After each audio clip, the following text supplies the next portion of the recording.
For my 22nd birthday, I decided to organize a camping trip with several of my college friends. The idea was to spend a weekend camping in a mountainous area that was about 12 kilometers outside the city. The last time I had been to that place was when I was about 9 years old. At that time I went along with my parents and we had a really great time, so I had always wanted to go back there. But for one reason or another, I had not had the opportunity until that moment. At first I had invited about 5 or 6 of my classmates, but then others wanted to join, and finally we ended up being a group of 11. After organizing everything on Friday morning, we met at a point in the city to go from there. The access to this area was quite difficult, so it was only possible to enter with rustic vehicles and only up to a point. Then from there, we had to follow a path on foot until we reached the camp. The journey took about 3 hours, but when we arrived at the place I was really surprised. Although it was the same place, it was nothing like what I remembered, as this place seemed to be completely abandoned. The parking lot was dirty, full of leaves and debris that seemed to have been left there half a century ago, and weeds had claimed almost the entire place, plus we seemed to be the only ones there.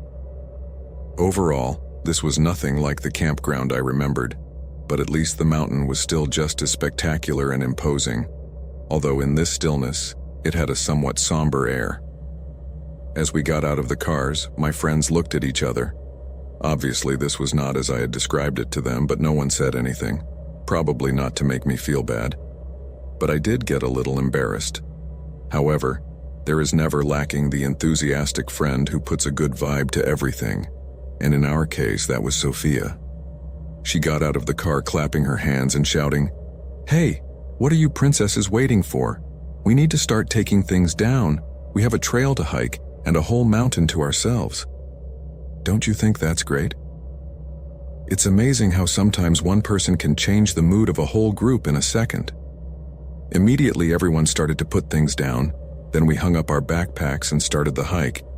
But as we went along, I actually had a little trouble getting my bearings because I could hardly recognize the place. In the past, the trees were healthier, the bushes were denser, the foliage was more colorful and beautiful, and the hiking trails used to go through the woods all around the area. But now the trails were completely overgrown with brush. It seemed that for some reason, people forgot about this area, and it had been closed for years, so the forest naturally took it all back. My fellow campers were not happy about it, but it was what it was and we were already there, so we moved on. When we finally arrived at the camping area, it was no different from the rest. It was abandoned and neglected like everything else, so we had to weed a good stretch before setting up the tents.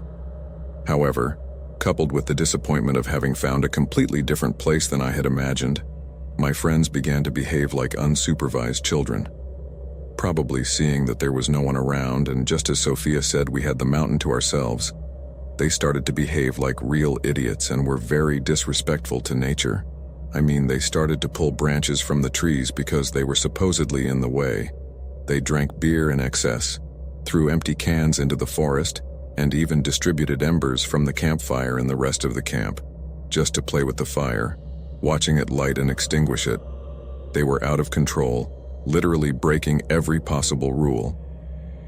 I got annoyed with them and told them to stop, but they more or less just handed me a beer and told me to calm down. And since I had gotten them into a freaking jungle, at least let them have fun. I tried to enjoy my time, but it was impossible with these assholes. A couple of female companions were also angry about the way they were behaving, but beyond that there was something else. I felt like a strange energy that I couldn't explain. The truth is that I felt uneasy, and I didn't really know why. When night finally came, I decided to go to bed earlier. My idiotic friends, drunk to the core, started to boo me and tell me that I was a party pooper, but I didn't listen to them. I didn't feel physically tired, but I was in a bad mood, and everyone was talking very loud and shouting nonsense. I was really stressed. At one point I fell asleep and woke up a few hours later. I didn't know exactly what time it was, but it was late, and now everything was completely silent. It was as if the whole forest was taking a breather as everyone got quiet and fell asleep. I stood there for a while listening to the murmurs of the night forest, the sound of the crickets, the frogs, the leaves on the trees moving in the wind. There's something very soothing about that. and I seemed to be the only one awake at the time. Suddenly I felt like peeing and crawled out of the tent. Then I walked to the tree line around the camp, and as I did so, I kept looking deep into the forest. There were only trees and underbrush. But when I focused my eyes, I realized there was something else. I could see a silhouette in the trees ahead. It was a person, and as I got closer, I could see her more clearly. At that moment, the moon was clear, so I hadn't turned on my flashlight. I took it out of my pocket to see the person and pointed the light towards the background. Then I could see her clearly. It was Sophia. She was dressed exactly the same as a while ago, but now she was in profile looking towards nothing. "Sophie," I called out to her, but she didn't look at me. "Sophie, you who?" I asked her loudly as I approached her. Her attitude was very strange. She seemed to be lost.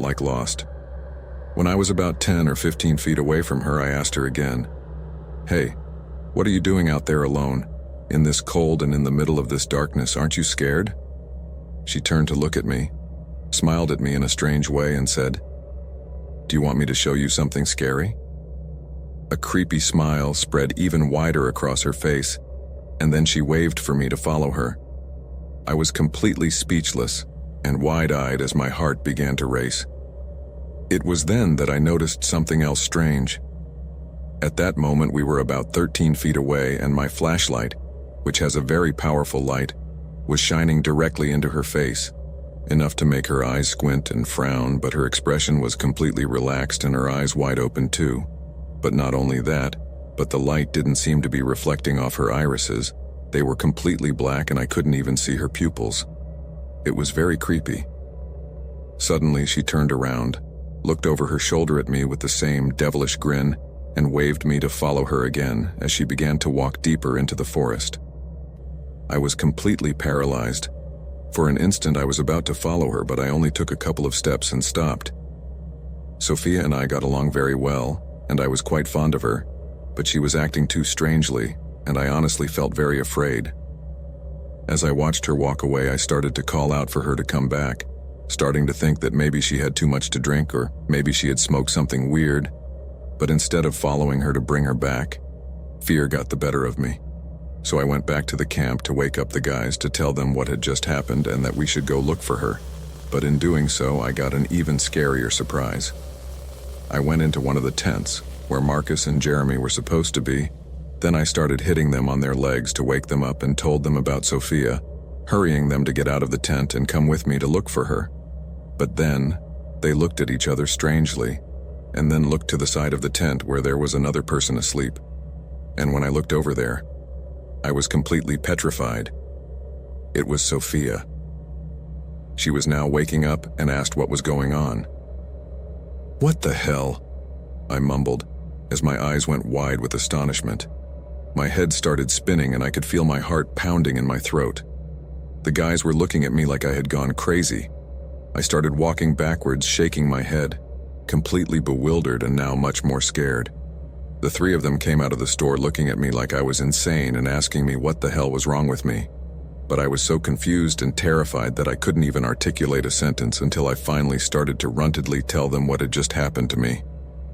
The two idiots started laughing, while Sophia asked me how much beer I had drunk. "Not a single one," I replied, half angry and panicked at the same time. "Hey, what crazy shit are you talking about? Are you a lunatic? I don't know what you smoked, but it was the bad stuff." "I'm not crazy. I know what I just saw, and it was real." I yelled at them in a fit. They told me I was hallucinating and to go back to my tent, but there was no way I was going back to sleep. Instead, I sat by the fire and stoked the coals while nervously looking around. I lay awake the rest of the night terrified, thinking that this specter or demon or whatever I saw might come back. I was paranoid the whole time. Every sound I heard sent a shiver of pure adrenaline through my body, and as soon as I saw the first ray of sunshine, I woke everyone up and made them pack their things to go home. At first, no one took me seriously. They even tried to convince me that I was hallucinating. But we had taken my car and my dad's car, and more than half of the equipment they had was mine, so they had no choice but to come back with me. As you can imagine, not everyone was happy with the decision. In fact, almost all of them got mad at me, and several of them took weeks to talk to me again. Others just didn't deal with me anymore, but I didn't care. They didn't see what I saw and didn't feel the terror that I did. I still wonder today what would have happened if I had accompanied that fake Sophia into the forest. What was that scary thing she wanted to show me? Because I couldn't imagine anything scarier than that very thing that was able to take the form of someone alive. It was too creepy just thinking about it.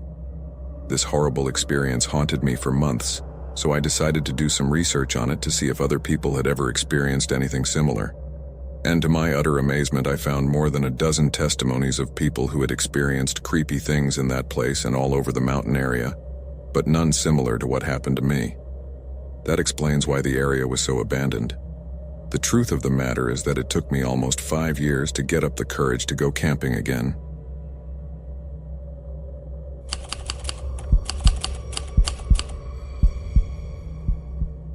When I was 12 years old, my father organized a trip to the mountains with 2 of his best friends and their children.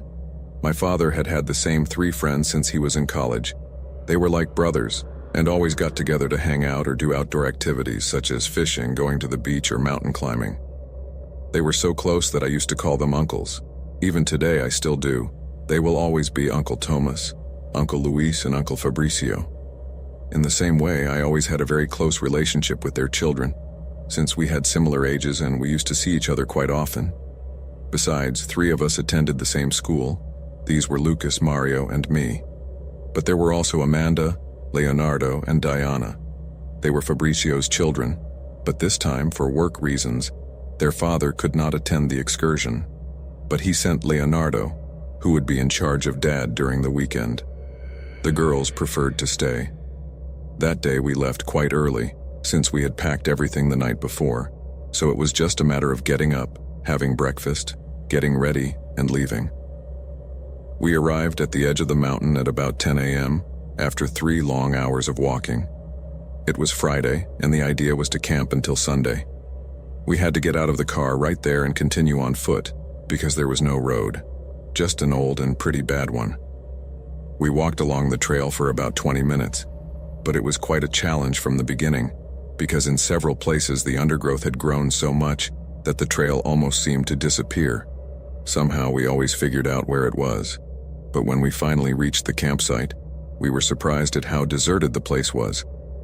It was just a clearing in the middle of the forest with a fire pit in the middle. I couldn't place it, but I had the feeling that there was something really creepy about this forest.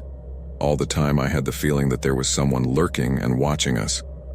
We only had 2 tents, so we decided that Mario, Leonardo, Lucas, and I would share one, while Dad, Uncle Thomas, and Uncle Luis would share the other. Unusually, setting up the tents and arranging the space with all the stuff we brought practically took all day, and by the time it was all set up, it was slowly getting dark and we still had to go into the forest to look for tree trunks and make wood for a fire, so the boys and I volunteered to do it on our own. Our parents joked about us becoming men and stuff, and finally they said yes. It was hard work, but we were excited, and in fact, we were happy for the opportunity to get away from adults and grown-ups, because we knew we could then joke and fool around without fear of being reprimanded. We brought our flashlights and stayed close to camp, so we knew we would find our way back easily. As the sun was quickly going down, we began to gather as many pieces and logs as we could find. After quite a bit of searching, we finally managed to find more logs and starch that we returned to camp. We carried our loot, just as our parents were setting up the campfire, and after lighting it, we ate marshmallows and joked around for quite a while. The boys and I wanted to stay awake, but our parents said we had to go to bed, so we crawled into our tent. Of course, we didn't go to bed simply because the adults told us to. In fact, we stayed up long after they had gone to bed, laughing and talking to each other in whispers so they wouldn't know we were awake yet. But they also stayed up playing poker, joking around and drinking beer. However, after a while, they went to their tent and gradually the forest was getting quieter. But then, apart from our whispers and laughter, I noticed something strange. "What is that noise?" I said quietly. The others became silent and we all started to hear that strange noise through the forest. It sounded like chanting, or more like humming, and the person's voice had a kind of strange tonality to it that made it sound even more frightening, creepy, like something from a horror movie. "Do you think, whoever it is, we can?" asked Mario in a whisper. but I put my finger to my lips to indicate that we had to be quiet. The sound was getting closer, and now we could hear branches rustling under someone's footsteps. This person, whoever it was approaching our camp humming a song. Now we were sure it was just that, a tune. The footsteps came closer to our tent, as did the song, which sounded much clearer. Suddenly there was a deathly silence and the footsteps stopped right in front of us. We were completely silent, petrified with fear, when suddenly that deathly silence was interrupted by a laugh. At that moment we were sure that the man standing in front of the tent was some kind of madman, because his laughter sounded unhinged.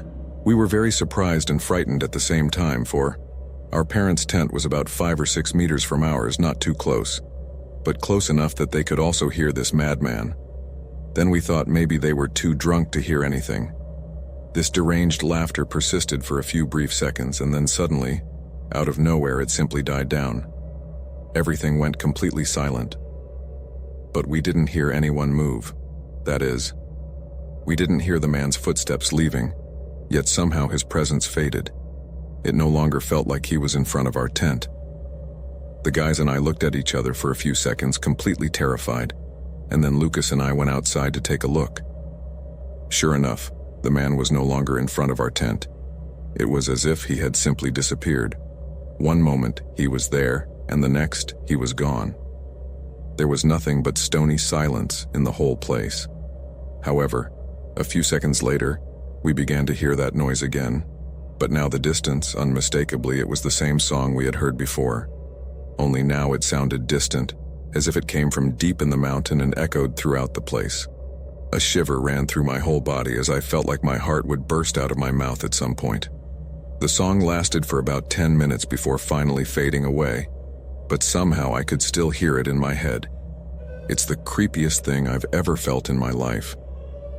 After a few minutes, Mario and I went back to the tent along with Lucas and Leonardo, but after a few hours, none of us could sleep. None of us except Leonardo, who seemed to be the only one able to fall asleep after that episode of terror we had just experienced. I was too terrified to want to stay another day in that place, so I told the boys that I would go to our parents' store and tell them what happened so they could take us back home. Mario said he would go with me, then Lucas insisted that he would go too. We tried to wake Leonardo, but he was sleepy as a block, so he only mumbled 2 things and fell asleep again. In the end, we decided to go, the 3 of us, and then come and wake him up so we could get the hell out of this place. We were too scared that this madman would be back as soon as the sun came up, so we ran to our parents' tent, woke them up, and demanded that they take us home. We told them everything that had happened, but of course they didn't believe us. However, seeing the terror in our eyes, they realized that something really creepy must have happened to us. Finally, they told us to start packing up to leave at dawn, which was only about 2 or 3 hours away. So we went back to the tent to wake Leonardo up and start packing up. But when we got there, Leonardo was not there. At that moment, my heart dropped like a stone in my stomach. We started calling him, hoping he was somewhere nearby, peeing or something, but he wasn't answering. Seeing that we had called him several times and Leonardo was not answering, our parents became alarmed and started looking everywhere with flashlights. I can swear that I have never in my life been so scared and worried as I was at that moment.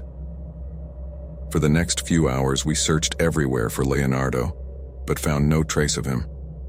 Our parents called the police, and at dawn the rangers, and they put together several search parties and combed the whole place by land and air. They searched for him until midnight, but they did not find a single trace of Leo. It was as if the earth had swallowed him up. But Mario, Lucas, and I knew perfectly well that whatever had happened to Leonardo was related to the man we saw, or rather, heard that night. The search for Leonardo went on for weeks with no results until it was finally officially called off. Leo's disappearance was not only a terrible tragedy, but it also marked everyone's lives, but especially that of his parents and ours. Dad felt guilty for years, and I think he did until his last day after all. Uncle Fabrizio left his son in his care, and he felt he had let him down. However, in spite of all the pain this meant to him, Uncle Fabrizio never blamed Dad. But unfortunately, it was not the same with the mother. She made enemies with my father from that day on, and I think she never forgave him. As for the others, I think I can speak to everyone when I say that, to this day, more than 20 years later, Leonardo's disappearance remains an unresolved issue, an open wound in everyone's heart that marked our lives forever. We never knew what really happened to him and may never know for sure. The boys and I talked several times about what we saw that night, but hardly anyone believed us. However, it is certain to me that whoever or whatever that guy in the woods was, he was the one who took our friend,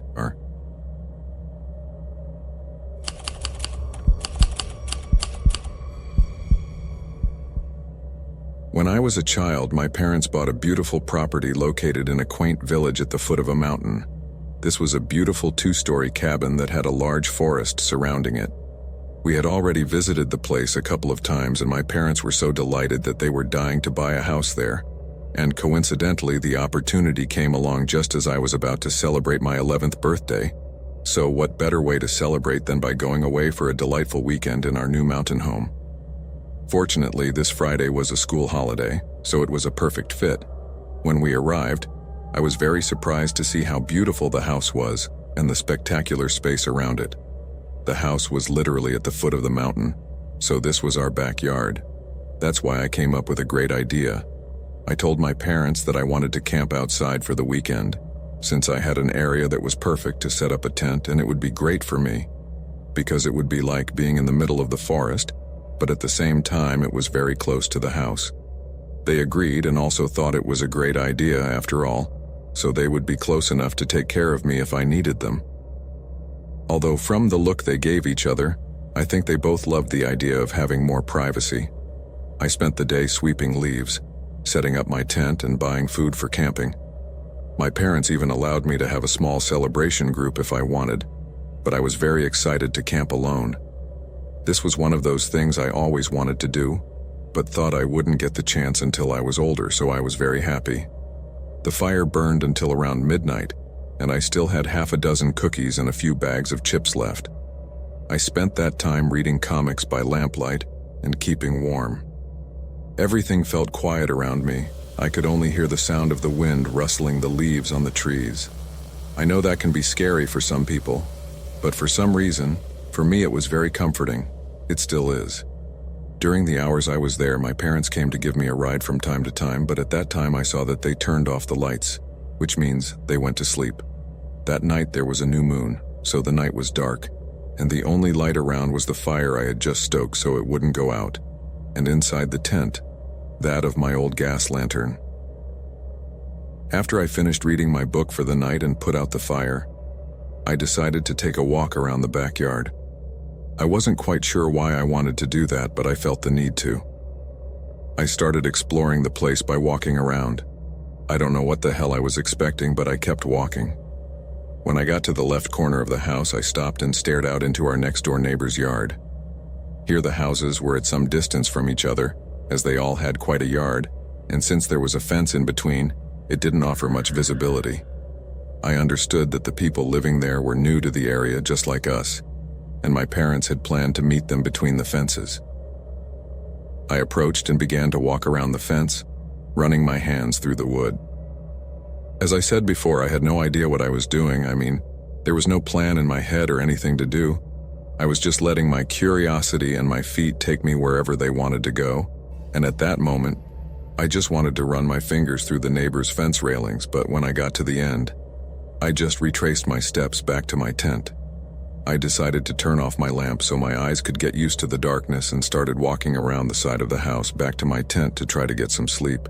But when I got to the end of the wooden wall and looked that way, I froze in place. By this time, my eyes had adjusted to the darkness, so I could see my tent swaying in the breeze, but what really made me stop was the figure I could make out, slowly approaching my camp. It was a tall man and he was wearing a jacket, definitely not my dad. This person moved slowly and methodically, as if he didn't want to be noticed. He was like an animal approaching its prey. He had closed all the zippers, so if he wanted to get in, he had to risk unzipping the tent and waking me up. Then I saw him pull right up to the entrance, stop and look toward the house again. The man stood in front of the store for a few seconds, as if analyzing his next move. It was then that I saw him reach out and very carefully begin to unzip the zipper very slowly, but in such a stealthy way that if I had been asleep in there, I surely would not have woken up. But as the man was opening the zipper extremely carefully with his right hand, I noticed that he moved his other hand to the back of his pants and pulled something out of his pocket. I couldn't make it out until the dim moonlight shone on the object. It was a knife, and when he moved his hand, I realized that it was a very large knife. Now I was really scared. I really didn't know whether to start screaming. Why, if I did, the man might run at me, and before anyone could do anything, I would be dead. But on the other hand, I was terrified that my parents would come out and this madman would stab them with that knife. As I stood there, hiding behind the wall, all these thoughts were going through my head frantically, when suddenly I heard a boom, and then boom, again. 2 shotgun blasts, one after the other. I immediately gasped in shock, squeezed my eyes shut and covered my ears, but a second later I opened them, and then I could see the intruder running in terror through our backyard and getting lost in the mountain. Suddenly someone jumped over the fence behind me and started running after the guy, yelling at him to stop, and then shot him twice more. It all happened too fast. An instant later I saw the guy with the shotgun walking back through the woods. He was a middle-aged man, chubby and dressed in pajama pants and an open sleeping robe. He walked right up to my tent and started calling out to me, Kid, are you okay?" That's when I came out of hiding, waving my hands and telling him I was fine. At the same time, my parents came running out the back door, asking in alarm what was going on. It turned out that the man was our next-door neighbor, who had a habit of staying up late, and at one point decided to peek out of his bedroom window located on the second floor of his house. And that's when he saw the man trying to enter my store with a knife in his hand. So he immediately grabbed his shotgun and fired 2 shots in the air and then ran out, jumped the fence and went after the guy, but the guy got away from him. Up to that point, we didn't know our next-door neighbors, but that action alone was enough to make us realize that they were good people.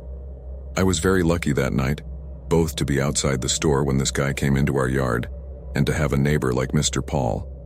After the incident, my parents filed a report, and fortunately the next day the town sheriff was able to arrest the guy because he broke his leg while running away from the neighbor and was unable to go deeper into the woods, but hid behind some bushes, where he was quickly found by search crews. Despite this bad experience, we celebrated my birthday on Sunday feeling reassured and thankful that nothing bad had happened in the end, and that this guy was behind bars. However, for more than obvious reasons, that was my first and last solo backyard camping trip.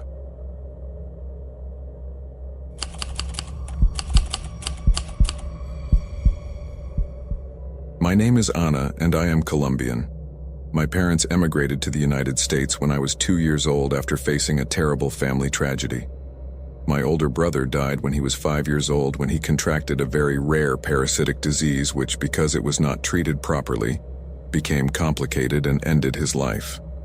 As you can imagine, this unfortunate tragedy significantly marked my parents' lives, and also mine, but not because I was aware of it, as I was very young at the time, but because thanks to that, my parents were always extremely overprotective of me, but in an almost suffocating way.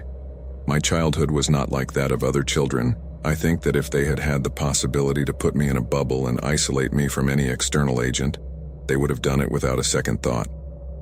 If a drizzle was falling, Mom would not let me leave the house, not even to school. The same happened when the temperature dropped a few degrees lower than normal, or there were even times when I did not go to school because it was cold in the morning.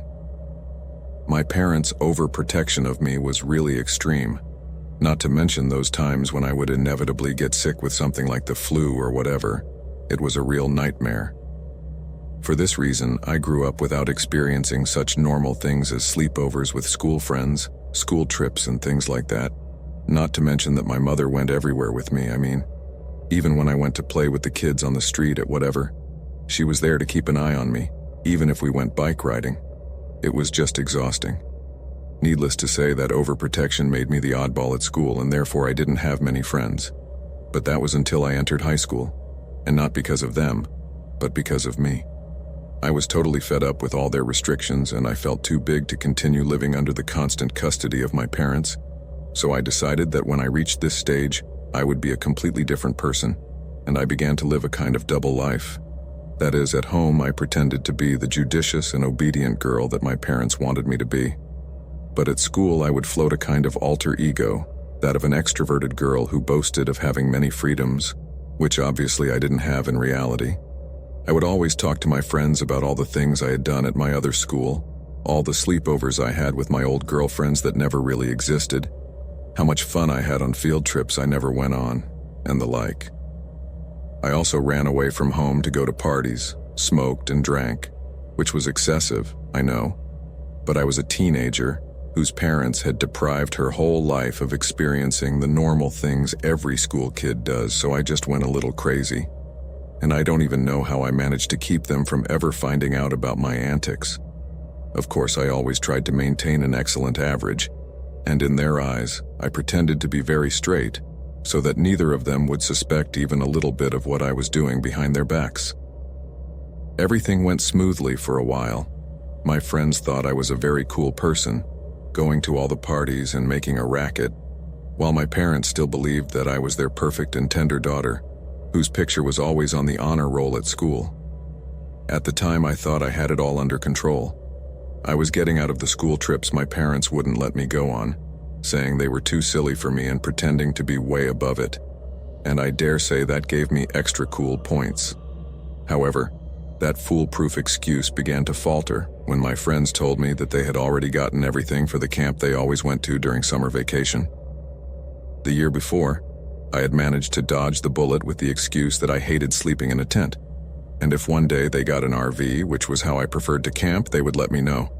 Truth be told, I felt like a total genius at the time, because I didn't think they could pull something like that off, so I thought my life of lies would be safe until college. But I didn't count on the fact that they really wanted me to go, and that the cousin of one of my friends had an RV that he was willing to rent to us for a small fee. When my friend arrived to tell me the happy news, I almost had a panic attack. Obviously, my parents would never let me go to a camp like that, firstly because it was the whole weekend, and secondly because for them this was a perfect breeding ground for anything to happen to me, from being attacked by a drunk teenager or under the influence of some substance, to being bitten by a snake or catching any disease that might be lurking in the woods waiting for a victim like me. I had no idea what I could do, either to get out of going or to make my parents have no choice but to give me permission. I thought of everything from forging a mandatory hiking permit to faking my own disappearance. At this point, the entire reputation I had built up through very credible lies was at stake, and I felt very desperate. Logically, there were quite a few flaws in my strategies, but I had to come up with something. In the end, I decided that my best plan was to tell them the truth, but not the whole truth. I would just tell them that I wanted to go to a little camp organized by my friends, who were also on the honor roll, of course, without telling them the real location. In case it didn't work out, I would escape and they couldn't ruin it by coming after me or calling the police. Their first reaction, obviously, was to refuse, but I finally convinced them, almost begging them to let me go and reminding them that I deserved it for being on the honor roll for another year. My father was the most receptive, but my mother disagreed. However, in the end she reluctantly agreed, as my father talked some sense into her. I couldn't believe my luck because I was absolutely sure that they were not going to leave me. However, this was not going to be so easy. My mother put a lot of conditions on me beforehand. The first one was to always answer her absolutely every message, and she also had to have my location in real time all the time, from the Friday I left the house until the day I returned. He also made me swear to him that I would not drink a single drop of alcohol, and that I would stay away from any possible danger and not eat strange things. I agreed without raising any objection. Anyway, I knew that I could be a totally different person when I got away from them. When the day arrived, I was the most excited of the whole group. On the outside, I tried to act nonchalant, but inside I was completely elated. I couldn't believe I was finally attending my first camp at the age of 17. When we arrived at the place, I had to give the real location to my mom, with the lie that in the end my friends had decided that this new place was much safer, and there were guards. That was the complete opposite of what the reality was, as we were going deep into the woods so we wouldn't have any adult supervision, and once I was there, it became clear to me why they were so insistent that I go to this camp every year. The place was completely crazy. I really thought there would be at most 10 or 15 of us. But what I found when I got there was nothing more than a bunch of tents around my friend's big RV. Without exaggerating, I think there must have been at least 50 or 60 boys, girls, and the like in that place, all from different schools. I was in heaven. This was everything I had dreamed of since I entered puberty. My parents had deprived me of so many things because of their excessive fear of something bad happening to me, that experiencing things like this that are so normal for teenagers were almost an impossible dream for me. So it didn't take long for me to join the group and start having fun with my friends and meeting new people. As I was hanging out with some of my friends around the campfire, we saw a group of guys running around throwing beer and bits of food at each other. I guess they were from another school because I didn't know any of them. Suddenly, one of them came running after the other with a pot of ketchup in his hand and started chasing him. The first one, trying to get away from his friend dousing him in ketchup, ran right towards where we were when the other one almost caught up with him. At that moment, his friend, who seemed to be quite drunk, started throwing ketchup at him, and the idiot hid behind me, grabbing me by the arms and using me as a shield, so I was the one who ended up with a shirt full of ketchup. I was logically very angry, and so were my friends I was with at the bonfire. "Hey, what's wrong with you idiots? Don't you see what you just did?" shouted Anthony, grabbing the one with the sauce by the shirt and pushing him away from me, while Julia and Victoria threw a glass of beer in the face of the other fool who held me. I took a couple of swings at him too when he let go of me. The pair of idiots apologized and continued their stupid game away from us, but now I had a shirt full of ketchup and had to go change. I told the guys to wait for me for a while I went to the RV to wash up a bit and change clothes. The RV was locked, as only my friends and I could get in, so I grabbed the keys and unlocked it. All my buddies were having fun outside, so it was totally empty. I hurried to grab my suitcase to take out a clean shirt and was deep in my thoughts when suddenly my phone rang. It was my mother. So I answered the message quickly, went to wash up a bit, put on my shirt, and then I was ready to get out of there. However, when I opened the door to leave, I almost ran head-on into a guy. He was of medium height, dark, had on a white t-shirt, sweatpants, and was barefoot. He was a little strange. He was standing in front of the door of the trailer, with his arms folded across his chest, his eyes were wide open, and he was staring at me. I saw that his hair was wet and dripping water on his face, but on closer detail I realized that it wasn't just his hair, he was totally soaked, and there was a puddle of water under his feet. This seemed too weird to me, but then I remembered that up ahead there was a lake and I heard a group of kids from another school say they were going swimming in it, so I assumed it was coming from there. We were both silent for a moment until I asked, "Who are you, and what are you doing here?" He didn't answer me right away. He just kept looking at me, but then he smiled at me and told me his name was Sebastian, but nothing else. Then I asked him again what he was doing there, and he shrugged and told me nothing in particular. He was just attracted by the caravan. That answer seemed a little strange to me. After all, the caravan had been there since early in the morning. Why would he only now come to see it? When I got out of the caravan, he asked me my name, and I answered that my name was Anna. He told me it was a nice name, and we started to talk. I confess that at first I thought he had come there with the intention of stealing something, but once I started talking to him, he seemed like a nice guy. However, there was something strange about him. I couldn't really say what it was, but there was just something that didn't quite fit. The only way I can describe it is as if he felt distant, empty. I don't know if that feeling makes sense to any of you, but it's the only way I could describe it. We were talking for quite a while, but only about trivial things. He told me that he was studying in another school, and that he used to come to this camp every year since 5 years ago. That caught my attention because this guy couldn't be more than 18 years old, and this camp was for high school kids, so it seemed to me that it didn't make any sense, but I didn't want to refute him. I just thought he was wrong in his words. But as we continued talking, I noticed a couple of other strange things. The first one is that by then it was getting late in the afternoon and it was getting a bit cold, but he didn't seem to feel it even though he was soaked from head to toe, and that was the other thing. We talked for a long time, and as we did so, at one point we moved from the door of the caravan to a tree a few yards away to get under its shade. but despite the cool breeze and the afternoon sun, he never seemed to dry out. There was still a puddle of water under his feet, and his hair was still completely soaked in dripping water on his face. I asked him if he wanted to borrow a towel or something to dry himself, but he waved his hands and said he didn't need it. Suddenly, my friends started calling out to me, and I realized that I had been talking to this guy for over an hour and I had completely forgotten about them. The guys started yelling at me to go fast, or I would run out of hamburger. Then I remembered that I had not eaten anything, and I told Sebastian that he could come and stay with us for a while, and I also offered him a hamburger. But then he gave me an answer that at the time did not make any sense to me, but now it does. He said, "No thanks, I'm not hungry anymore." I found his choice of words curious, but I didn't think anything of it. I just told him where I would be, and that he could catch me there whenever he wanted. That way I could introduce him to my friends who were very cool, but he just smiled at me and told me it was fine. I said goodbye to him, and then walked towards the campfire. I only took a couple of steps before I turned around to ask him where his group was, but he was gone. It was very strange because I literally only took a couple of steps. Where could he have gone so fast? As before, I didn't think much of it and went back to my friends. The day went by, and I didn't see Sebastian again. Not even the next one, even though I looked for him among all the groups of kids in the camp, but I didn't see him anywhere. I asked several people and nobody seemed to know him, so I wondered if maybe he had lied to me and had come on his own.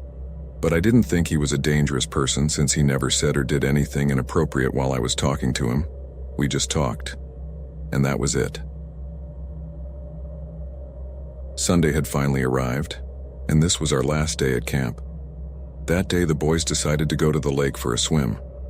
Saturday had been hiking, and then there was a good bonfire party, so it seemed perfect that after the hangover we would take a moment to go swimming in the lake. However, when we arrived at the site, Albert, the driver of our RV and one of only 3 adults there, seriously warned us about not straying far from the shore. As this lake was large, and beyond the buoy marker, there were underwater currents that could be very dangerous. At that moment, I heard someone from another group say, "Right guys, we don't want a repeat of Sebastian." My head immediately turned to him. But just as I was about to ask him about it, one of my friends grabbed me by the arm and dragged me into the water. Once there, we started joking and enjoying the moment, so I forgot about it. A few hours later, when we were packing up to leave, I saw in the crowd the guy I heard talking about Sebastian. The truth is that I was very curious. After all, it is not such a common name in this country, so I decided to approach him and ask him about what he had said a while ago. "Hi, I'm Anna and I'm with the caravan group," I said, pointing towards where my friends were bringing things up. "Oh, a pleasure, Anna. I'm Edwin." We shook hands, and seeing that the guys already had almost everything ready in the caravan, I asked her all at once, "Hey, I heard you talking about a Sebastian. Who is he and what happened to him?" "Oh, that. Well, Sebastian was my best friend's older brother. He drowned in this lake 5 years ago." Hearing this, my heart started pounding, because it immediately came to my mind what the Sebastian I met a couple of days ago told me. I usually come to this camp every year for the last 5 years. I was beginning to worry. Could it be possible? No, of course not. It must be a coincidence, I thought to myself. So I asked him, what was it like? What happened? It was then that he told me that this had happened on the first day of his last camp, since that year was his graduation. It seems that he and his friends made a stupid challenge to swim to the buoy, but at that time it was night and everyone was very drunk, including Sebastian. So he and 2 friends made a run for it. The 3 of them jumped into the water and started swimming, while all the buddies cheered and shone flashlights on them. Sebastian was a great swimmer, so he won the race. But instead of turning back like the others did, he celebrated by swimming past the buoy, diving in and then jumping out of the water like some kind of dolphin. To his teammates this was hilarious, and they began cheering his name as he continued to clown around in the water. However, the laughter turned to horror when Sebastian dove in after a big jump and didn't come out again. At first everyone thought he was playing a joke on them, so it wasn't until after a few minutes that his companions jumped into the water to try to get him out. but they didn't find him. What they did find was a strong underwater current that almost swallowed another of his companions as he tried to find him. That night, his friends searched everywhere for him, both in and out of the lake, holding out hope that perhaps the current had pulled him to shore, but he was not found. For the next 2 days, a specialized search team combed this entire stretch of the lake trying to find Sebastian, but it wasn't until 3 days later that his body washed up floating near a nearby village. Hearing this story made my hair stand on end. This was truly tragic and chilling, but as he was telling me this story, I couldn't help but imagine the Sebastian I had talked to a couple of days ago, being the boy they were telling me about. So I asked Edwin what Sebastian looked like, and he replied, "Oh, if you want, I'll show you. There's a little memorial chapel near the lake where there's a picture of him." Of course, I asked him to take me, even though all the way there my heart was beating like a drum in my ears and my hands were in a cold sweat. I know it seems stupid, but I needed to make sure it was just a coincidence. I felt a little silly just considering it was the same person, but I had to kill the uneasiness. However, when I finally got to the chapel, all the color drained from my face and I felt like I was going to pass out. Not only was this not only the same Sebastian I met in the caravan, but he was dressed exactly the same. He was even barefoot. "Are you feeling okay?"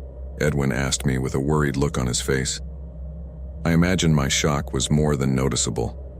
I answered yes, and made up that I was just being affected by the heat. He nodded and told me that photo had been taken that same day, just before the race. That's why I was shoeless.